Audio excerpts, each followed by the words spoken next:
दिदीबहिनीहरू पत्रकारलाई सम्झिनु पर्दैन म चाहिँ के कुरा गर्न चाहन्छु भन्दाखेरि हामी चाहिँ अहिले 21औं शताब्दीमा अघि बढिरहेका छौँ। अहिले एआईले विश्व पुरै चकित पारिरहेको छ र चमत्कारिक रूपमा विश्व अगाडि बढिरहेको छ। जसकारण अहिले हाम्रो नेपालमा केहीले राजालाई धेरै मन पराइरहेका छन् भनेपछि केही तत्त्वहरूले राजा अब पछाडि अब हामी पाश्चात्यतिर जानु हुँदैन भन्ने कुराहरूलाई केही तत्त्वहरूले मान्यता दिइरहेका छन् भने म चाहिँ के भन्न चाहन्छु भने संवैधानिक राजतन्त्र चाहिँ नेपालमा आवश्यक छ। अहिलेको परिवेशमा म चाहिँ नि कुनै म राजावादी पनि होइन, फेरि यसो भन्दैमा राजाको सपोर्ट गर्यो भन्ने जान्छ होला मान्छेहरूले। तपाईँ सुन्नु सुन्नुहोस् है हाम्रो प्रश्न तपाईँ के चाहनुहुन्छ? तपाईँ खासमा राजा चाहनुहुन्छ कि अहिलेको जुन व्यवस्था छ त्यो व्यवस्था चाहनुहुन्छ कि तपाईँले खासमा चाहनुहुन्छ चाहिँ के? म चाहिँ नि अब अहिले जनताले मागेको चाहिँ नि अस्ति भर्खर सर्वेक्षण भएको अनुसार चाहिँ नि सोसल मिडियाबाट 98% जनाले चाहिँ राष्ट्र के त भन्दाखेरिमा राजालाई चुनेको र बाँकी 98 मा अब कति हुन्छ बाँकी चाहिँ नि राजालाई नचुनेको देखियो। त्यो अवस्थामा मैले के चाहेँ भने गणतन्त्र जस्तो तर राजतन्त्र चाहिँ हुन सक्दैन। गणतन्त्र भनेको अहिले आधुनिक रूपमा जो कि नि यो दोस्रो विश्वयुद्धपछि चाहिँ नि गणतन्त्रको उदय भएको पाइन्छ। जसकारण चाहिँ नि गणतन्त्र जस्तो राजतन्त्र हुन सक्दैन। तर पनि नेपालको परिवेशमा पहिलेदेखि 240 वर्ष जो चाहिँ राजाले शासन गरे, तर त्यो परिवेशमा पनि राजाले धेरै राम्रो काम गरेका छन्। तर अहिले चाहिँ राजाले बनाएका विभिन्न कल कारखानाहरू बेची खाने, गाउँ गाउँमा टोल टोलमा छोटे राजाहरूको उदय हुने, यसको मतलब तपाईँ जस्ता कारणले यसको मतलब तपाईँ राजतन्त्र नै चाहनुहुन्छ? नो म जस्तो मानौँ तपाईँ 104 वर्ष राणा शासन चल्यो, जहानिया राणा शासन चल्यो, जसरी जनतालाई हेपिए सती प्रथा दास प्रथा अनेक कुराहरू आयो, तपाईँ त्यस्तै चाहनुहुन्छ? यो भाष्य गलत छ। सती प्रथा दास प्रथा भएको राणा शासनमा हो, राजा शासनमा होइन। राणा शासनमा हो जुन चाहिने राजा पनि राजा त राजा नै हुन्थे। नो राजालाई राणाले कन्ट्रोल गरे हुन्थे। राजा मात्रै नामका मात्रै राजा थिए, माथि त राणा थिए। जब राणा शासनको अन्त्य भयो तब देश विकासको परिकल्पना गर्ने महेन्द्र राजा नै हुन्। महेन्द्र राजा त्रिभुवन राजा सडकमा उठ्थेर जब राणा शासनको अन्त्य गराए तब मात्र देशले विकासको कोल्टे फेरेको मलाई जहाँसम्म लाग्छ। तर यसको मतलब तपाईँले अहिले बोले जस्तो त्यो बेला बोल्न पाउनुहुन्थ्यो? यस्तो वाक स्वतन्त्रता थियो, हरेक कुराहरू तपाईँले त्यति बेला त्यो जुन चाहिँ एकैछिन सुन्नु। मेरो प्रश्न सुन्नुहोस्। तपाईँले अहिले जसरी यो गणतन्त्रको बारेमा बोलिराख्नु भएको छ, तपाईँले खुलेआम बोलिराख्नु भएको छ। प्रश्न पुरा सुन्नुहोस् है, प्रश्न पुरा सुन्नुहोस्। जसरी अहिले तपाईँ बोलिराख्नु भएको छ, जुन अधिकार तपाईँले प्राप्त गर्नु भएको छ, त्यसरी त्यो अधिकार तपाईँले राजतन्त्रमा थिएन, कदापि थिएन। सुन्नुहोस् है मेरो प्रश्न पुरा किन थिएन म भन्छु किन थिएन। जो चाहिँ अहिलेका केपी छन् 50 साल लाग्नु यिनीहरुले नबोलेर राजा यिनीहरु नबोलेर प्रधानमन्त्री भए। एकैछिन प्रश्न सुन्नुहोस्, प्रश्न पुरा सुन्नुहोस् क्या, प्रश्न पुरा सुन्नुहोस् न एकैछिन। जुन कुरा तपाईँले त्यो तपाईले राजतन्त्रमा नपाएको कुरा गणतन्त्रमा नपाएको कदापि पनि होइन, त्यो पाउनु नै भएको छ। जुन अहिलेको 72 सालको संविधान जारी भयो, त्यो संविधानमा हरेक कुराहरू जोडिएका छन्। त्यो कुरा तपाईले एकचोटि संविधान हेर्नु भए पनि हुन्छ।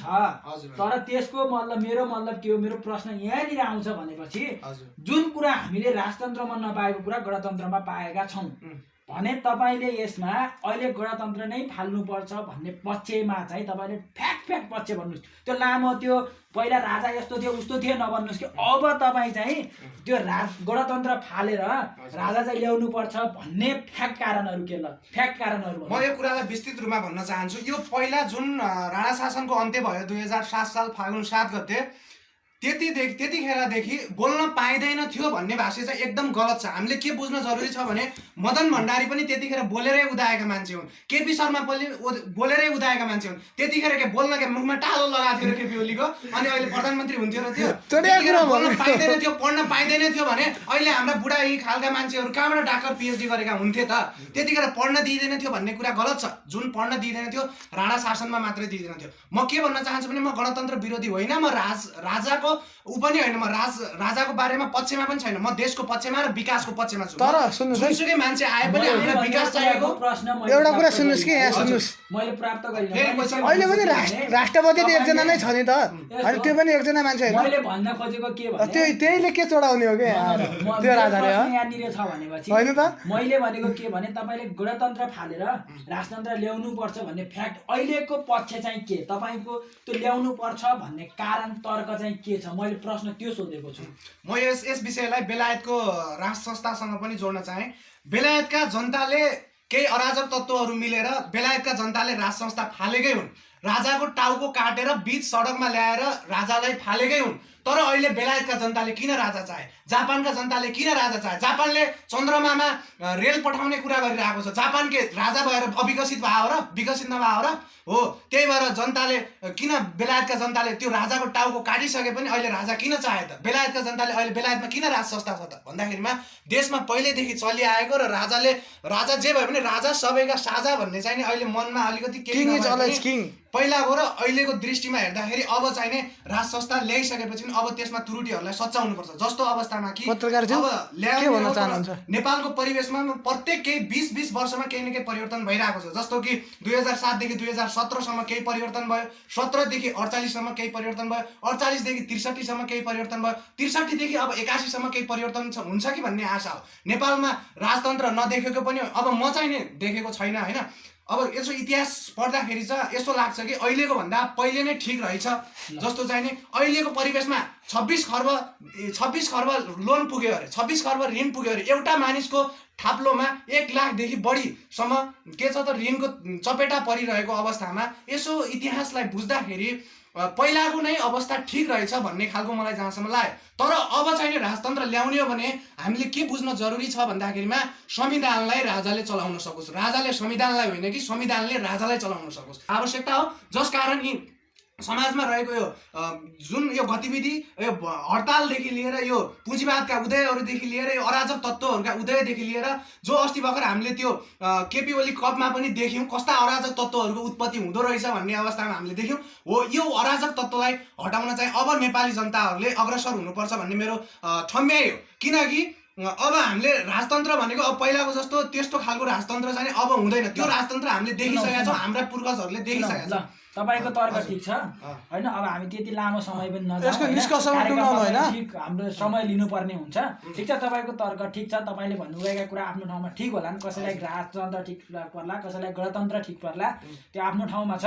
तर तपाईले चाहनु भएको कुरा व्यवस्था अनुसार त्यो राजाले नै गर्छन् भन्ने कुरा पनि छैन। राजा पनि हामीले भोकेका देख्दै आएका हुन् हैन। त्यत्रो वर्ष नेपालमा राजाले शासन गरेकै हो, नगरेको पनि होइन हैन।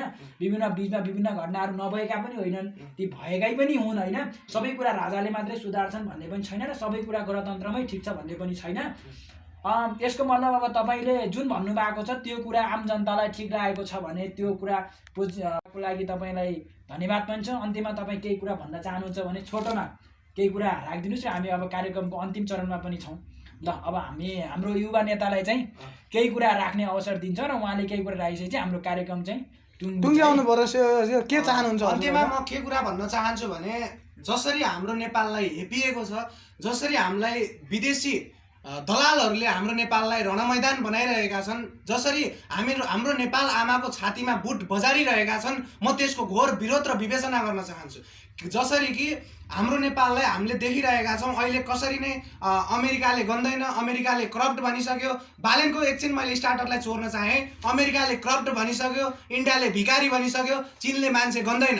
हो, यो कुरालाई हामीले स्मरण गरौँ र अबका दिनहरूलाई यो एकछिन विद्वानहरू बसेर परिकल्पना गरौँ। राजतन्त्र ठिक छ कि गणतन्त्रलाई सच्याउने हो कि गणतन्त्रलाई शुद्ध पानीले नुहाउने हो कि जस्ता कुराहरूदेखि लिएर हामी अगाडि बढौँ। गणतन्त्रलाई नै शुद्ध्याउने हो भने यो गणतन्त्रलाई कसरी शुद्ध्याउँदा ठिक हुन्छ हैन। अब प्रत्यक्ष जननिर्वाचित प्रधानमन्त्रीदेखि लिएर अब यो विदेशतिरका नीतिहरू अमेरिकामा जस्तो नीति छ अब त्यस्तै नीतिलाई विदेशको पनि सिको गर्नुपर्छ। किनकि विकसित देशहरू कसरी विकसित भए जस्ता कुराहरूदेखि लिएर कसरी इन्डस्ट्रियलाइजहरू भए, कसरी अहिले 21औं शताब्दीमा विश्वको अब देशहरूले विकसित देशहरूले कसरी सिको गरिरहेछ त्यसलाई हामीले सिक्ने हो नि त। हामी त अब थाहा छैन हो, हामीलाई त्यो सिक्न जरुरी छ। ल, त्यो म तपाईहरूको विभिन्न यो चाहिने सोसल मिडियाबाट मत सङ्कलन गरौँ। कस्तो सङ्कलन गरौँ भनेपछि राजतन्त्र र गणतन्त्र भन्ने कुरा नगरौँ। गणतन्त्रलाई सच्याउने कि राजतन्त्रलाई पनि सच्याएर ल्याउने। अब पहिलाको राजतन्त्र ल्याउन जरुरी छैन। पहिलाको राजतन्त्र भोगियो, पहिलाको राजतन्त्र हाम्रा पूर्वजहरूले भोगे, 240 वर्ष भोगे। अब त्यो राजतन्त्र भन्दा पनि अबको एकदम संवैधानिक राजतन्त्र ल्याउन चाहिँ नेपालमा आवश्यक छ कि गणतन्त्रलाई सुधारेर, गणतन्त्रका ती धमिराहरूलाई सुधारेर, गणतन्त्रका धमिराहरूलाई टाला लगाएर अगाडि बढ्ने कि भन्ने विषयमा तपाईहरूले के गर्नु होला त भन्दाखेरिमा स्मरण गर्नु होला। भन्दै म बिदा हुन्छु। हस्त धन्यवाद। जय नेपाल, जय राष्ट्रवाद, जय